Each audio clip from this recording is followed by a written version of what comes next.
Syadini Aulia binti Tuan Muhammad Izzuan berumur 12 tahun dan merupakan seorang pengawas pusat sumber di Sekolah Kebangsaan Membidai Wilayah Persekutuan Labuan. Kod sekolah saya ialah WBA 1024.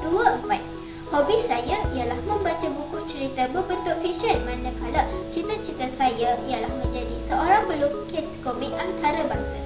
Pada hari ini, saya amat teruja untuk berbicara mengenai buku fiksyen yang saya baca dan pinjam dari perpustakaan sekolah saya berjudul 10 Cerita Klasik Puteri. Buku ini adalah hasil karya penulis yang bernama Firas Idlan, manakala rekaan pula oleh Muhammad Nazaruddin Siddiq. Diterbitkan dan diadakan oleh Educate Publication Sendirian Berhad Selangor. Buku menarik ini mempunyai 164 halaman bercetak penuh warna-warni menggunakan kertas yang berkualiti, berharga RM29.90 bagi semenanjung Malaysia, manakala RM32.90 untuk jualan di Sabah dan Sarawak. Harga yang ditawarkan sangat berpatutan dan mampu milik seperti peribahasa menang membeli adalah memakai. 10 cerita kelas puteri ini menghidangkan 10 buah cerita puteri alam Melayu yang paling terkenal dan digubah khusus untuk santapan kanak-kanak seperti saya. Sebagai daya penariknya, kisah dan hikayat puteri-puteri ini dihiasi dengan ilustrasi berwarna-warni yang cantik untuk menarik minat pembaca cilik. Menggunakan jenis tulisan senturi gotik bersaiz 14 dan menggabungkan dua warna iaitu hitam dan merah mengikut suku kata sememangnya menjadi pilihan pilihan yang tepat buat ibu bapa yang memiliki anak-anak di tahap 1 dan 2. Uniknya, ia juga dapat digarap dengan pelbagai perkataan klasik dan penggunaan bahasa istana agar kanak-kanak dapat menambahkan lagi kosakata semasa membaca. Maksud dalam bahasa Melayu di bahagian bawah muka surat yang sama dan sangat memudahkan pembaca memahami dengan lebih mendalam maksud perkataan tersebut.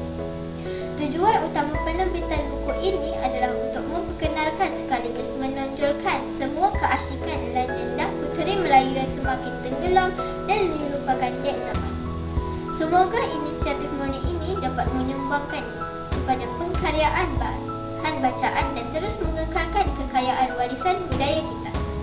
Walaupun hikayat yang terdapat dalam buku ini adalah seperti hikayat Puteri Gunung Ledang, hikayat Puteri Santubong dan hikayat Tun Teja. Hikayat menurut Kamus Dewan Bahasa dan Pustaka edisi keempat membawa dua maksud definisi. Definisi pertama ialah cerita, khasnya cerita-cerita dalam bentuk prosa. Manakala definisi kedua ialah riwayat atau sejarah. Seterusnya, dalam video ini saya ingin kongsikan sebuah hikayat yang pada perkiraan saya sangat masyhur, menarik jalan ceritanya dan memberi pengajaran buat kita semua, iaitu hikayat Puteri Santubong. Pada zaman dahulu kala, di negeri Sarawak tinggallah dua puteri Raja Kayangan. Seorang bernama Puteri Santubong, seorang lagi Puteri Sejinjang. Mereka berdua ini sangat muafakat dan sering sekali ketawa dan bergurau senda. Hubungan mereka sangat baik dan rapat seperti isi dan kuku. Pada suatu hari, Puteri Santubong mula mengelamun dan memuji-muji dirinya sendiri. Puteri Sejinjang merasa muak mendengar kata-kata Puteri Santubong itu. Puteri Sejinjang pun mula memuji dirinya juga. Mereka berdua sibuk bertikam lidah meninggikan suara. Tanpa disangka-sangka, Puteri Sejinjang menghayun antan terkena kepala Puteri Santubong lalu berlekok dan berdarah. Puteri Santubong lantas mencapai belida dan menikam-nikam Puteri Sejinjang hingga berlubang di sana sini. Raja Kayangan yang muka pun turun ke bumi dan menyumpah kedua puterinya. Puteri Santubong disumpah menjadi gunung dengan keadaan terbelah dua, manakala Puteri Sejinjang disumpah menjadi pulau-pulau yang bertaburan dek ditusuk sudut. Sedih bukan? Walaupun begitu, nama Tuan Puteri telah menjadi dendangan rakyat negeri Sarawak. Begitulah sekiranya kita tidak pandai menjaga mulut. Bak kata pepatah, kerana mulut badan binasa. Sebelum saya mengakhiri video hari ini, izinkan Izinkan saya bab gurindam 2 rakam. Baik parasnya bukan kepalang, tubuhnya seperti emas cemerlang. Cahaya jujanya gilang gemilang, jika ditentang bagaikan hilang.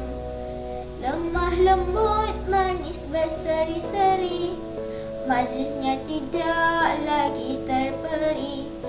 Parasnya seperti anakan peri, tiada berbanding di dalam negeri. Sekian, terima kasih.